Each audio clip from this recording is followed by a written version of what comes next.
Major breaking news. So a Hamas officer just came out and effectively admitted that most of the deaths in Gaza have been militants, by far. And it isn't even close. Let's dive into how he admitted that. So a senior officer in Hamas's security forces told the BBC that the Palestinian armed group has lost about 80% of its control. Now, he's saying this in a way of, oh, poor us, we want to stop bad things in Gaza and thievery, but we can't, our building was looted, blah, blah, blah, blah, blah. But the problem is he let something slip in this. He then goes on to say, let's be realistic here, there's barely anything left. Right here. Most of the leadership, about 95%, are now dead. The active figures have all been killed.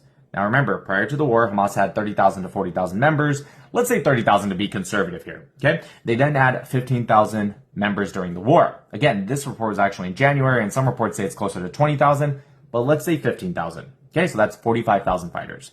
Some of the factions that collaborate with Hamas, who are fighting in this war with Hamas, PIJ, they have up to 9,000 fighters, but let's just call it 5,000.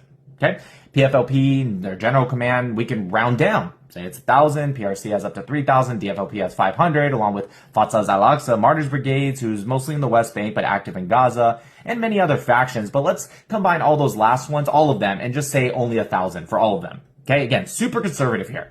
So that'd be 55,000. That is just fighters and direct individuals. This isn't necessarily counting collaborators, who are absolutely justified targets. For example, Ahmed al-Jamal, who was a doctor, and his son, Abdullah al-Jamal, who was a journalist in Gaza, who held 4 hostages in their home, including Noah Argamani. Now, only a few months into the war, even Hamas admitted to losing 6,000 of its own fighters, which was half of what the IDF said at that time. But still, that was damn near at the beginning of the war. We're coming up on 2 years later. The Hamas officer goes on to say, so the security situation is 0, Hamas's control is 0, there's no leadership, no command, no communication, salaries are delayed, some die just collecting them. Oh man, those poor guys. Anyways, I told you all, the difference between the pro-Palestine narrative and the truth is time.